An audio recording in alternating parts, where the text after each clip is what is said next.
There's an unattributed saying that says that project management is 80% communication. Now, I don't know if that's true, but it's certainly correct in spirit. So, what are the absolute essentials you need to know about project communication? Let's start with the audience for your project communications. There are three primary groups we need to consider. First is your project team. These need your communication to be a part of your day-to-day project leadership. They need you to keep them informed about what's going on, they need to understand what you expect of them, and they need to be aware of what is going on in and around your project. Second are the governance tiers of your project. Your client, your sponsor, your project board, your steerco. These individuals and groups need to understand what is going on in your project so that they can properly discharge their duties to oversee your project and to make the important decisions. Your primary means of communication are both formal and informal meetings and your reporting. Finally, there are the stakeholders to your project, the people who care about what is going on and can influence in some way the outcome of your project. These can be both internal or external to the sponsoring organisation. As a project manager, you need to communicate effectively with all three of these communities. However, we are going to focus in this video on your stakeholder communities. There are four components to project communication, which are your strategy, your plan, your delivery, and your response. We'll look at these one at a time. Number one, strategy. For each stakeholder group, you need to examine what you need from them, what the aim of your communications is going to be. There may be a number of different aims, but fundamentally, you need to assess the degree to which your communication is about satisfying your stakeholders' needs or towards meeting the needs of the project. Now, hopefully, your stakeholders' needs and your project's needs will overlap to a high degree, but that won't always be the case. So this will give you a large number of strategies. A representative sample of them includes the following. Accommodating. A strategy in which you will make substantial concessions to a stakeholder group in order to achieve your core objectives. Next is collaborating. This is where you work closely with the stakeholder to jointly pursue mutually beneficial outcomes. Consulting is the strategy you'll apply when you need to understand the perspectives of your stakeholders because they have either insights that you need so that you can deliver the project effectively, or they have priorities that you want to meet. However, sometimes your strategy will simply be informing, making sure that your stakeholders are up to date with the most relevant information. This is about sharing what is going on openly, but not so much about listening to the points of view of your stakeholders. A promotional strategy is one where we use promotional and persuasive tactics to influence the views of our stakeholders. This is the sort of strategy we'll apply where we need our stakeholders to commit to and accept what it is the project is trying to do, but they don't at the outset. A defensive strategy is stronger than a promotional strategy. Here, you will resist to a large degree any attempts to make compromises, whilst putting forward strong arguments in favour of your point of view. Finally, an assertive strategy is one where you are prepared to fight hard to optimise the position of either your project or the sponsoring organisation. Number two, plan.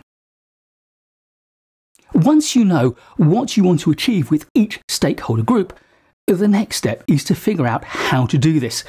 This takes the strategy and puts a plan around the tactics you can use to deliver that strategy. Typically, your key stakeholders will each have a plan for your communication with them. It will span the whole lifespan of the project and may evolve as the project evolves, so that your communication plan for a given stakeholder will have different stages to match the changes in what the project is doing and where the project is. For your lower priority stakeholders, or perhaps those in large groups, your broadcast stakeholders, the plan will be simpler. You might have a plan that spans a number of different stakeholders and stakeholder groups. However, the elements of communication planning, whether it's for key stakeholders or for lower priority stakeholders, are essentially the same. And we have a full video on how to create a stakeholder communication plan. But I will summarize it in this video too.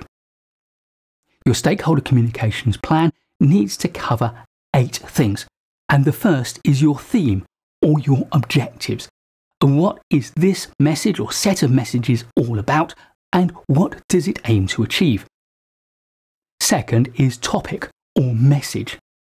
What is the message you're going to deliver? Third, we have target.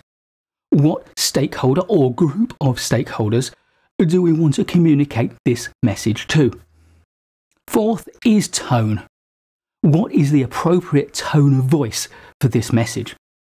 Are you going to be inquiring or informing? Testing or telling? Consulting or commanding? Instructing or influencing? Fifth is the tool or the medium you will use to get your message out, or sometimes it will be multiple media. There are a huge number of media available to us as project professionals, so be creative. Choose the right tools for the stakeholder that you're addressing and for the message you need to impart. Sixth is timing. When do your messages need to go out? This may be an individual date, or it may be a sequence of dates, or it may be a frequency for periodic communications like updates and progress reports. Seventh is test or feedback. How will you know that the message you have put out to your stakeholders has been received? And if it has been received, how do you know that it's been read or listened to? And if it has, how do you know that your stakeholders have understood it in the way that you intended? And finally, if they have understood it, how do you know that they have acted on it in the way that you'd hoped? Getting feedback from your stakeholders to assess how your message has landed is vital for any organisation, for any project manager who wants to take responsibility for their communication. Finally, at number 8 is the teller, the person who is responsible for both planning, drafting, reviewing, issuing, and receiving feedback on the particular communication that we're talking about. No plan is worth having if it doesn't allocate responsibilities for each action.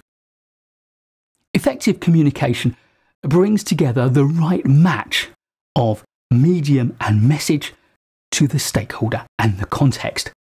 But remember, there is one rule of good communication above all, which is that the best communication of all is face-to-face, in-person communication between 2 or more individuals.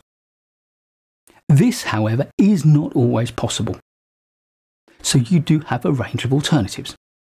There are remote but in-person approaches like telephones or video calls, and we're getting really good at those now. There is written communication, text, illustrations, notes, formal reports, text messages, or email. But be aware that email is probably the worst form of communication, not just because it is so overused, but because when I send an email, I think of it as a casual message. When you receive an email, you assume that I've written it carefully, and that mismatch can often lead to miscommunication. And finally, there are a range of new tools that kind of combine written and in-person communication. Things like Slack and Teams messages, which are in quasi-real time and have an element of being in person, but are really just written messages.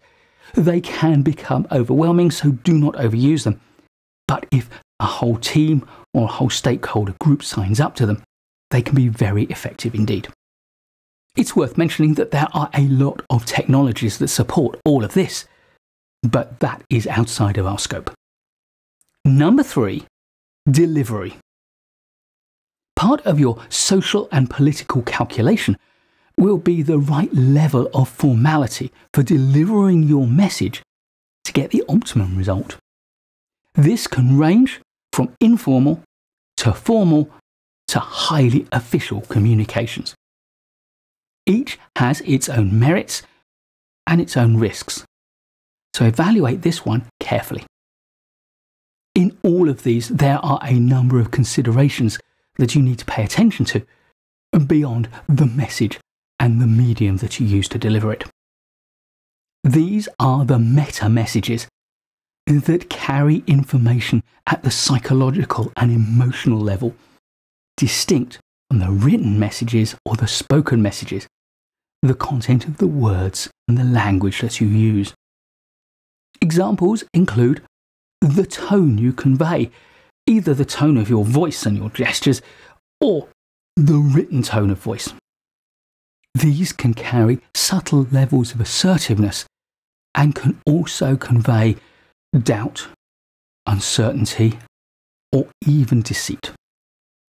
Second, people can interpret things from the choice of the words you use. Often, in most languages, there are more than one word that you can choose to convey a particular meaning. The way you express yourself in language carries hidden messages. And finally, there are the non-verbal signals that you send out from your body language, your gestures, your facial expressions. These can signal, again, the same sorts of things: deceit, concern, doubt, uncertainty. This is also true remotely. The kind of stationery you use, the fonts you choose, the layout of your messages all convey subtle things. Finally, under delivery, there are a number of specialist forms of communication that project professionals need to understand, learn, and master as part of our career progression. It's outside the scope of this video to discuss them in any detail at all, but let's list them so that you know where you need to research if you have a gap in your knowledge. These include conflict management, negotiation, influencing and persuading, presentation skills, meeting management, and networking and political awareness. You'll find videos on these on this channel, and I'll put some links in the description. Number 4, response. Finally, as well as our planned communications, which can be one-way, outgoing, or indeed planned incoming communications, or two-way dialogues with our stakeholders, there will also be responses that you cannot plan for. You can plan for the fact there will be responses, but you can't predict what they're going to be or when they're going to come.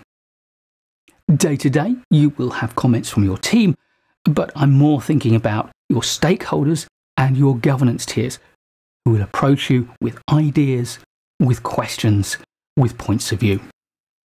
As a minimum, you need a process for receiving and logging incoming calls, emails, and messages. Then you need to be able to ensure that an appropriate person receives these and can deal with them. And finally, you also need to ensure that they get a response and that that response is recorded as well, so that there is an audit trail and other project team members know what's going on.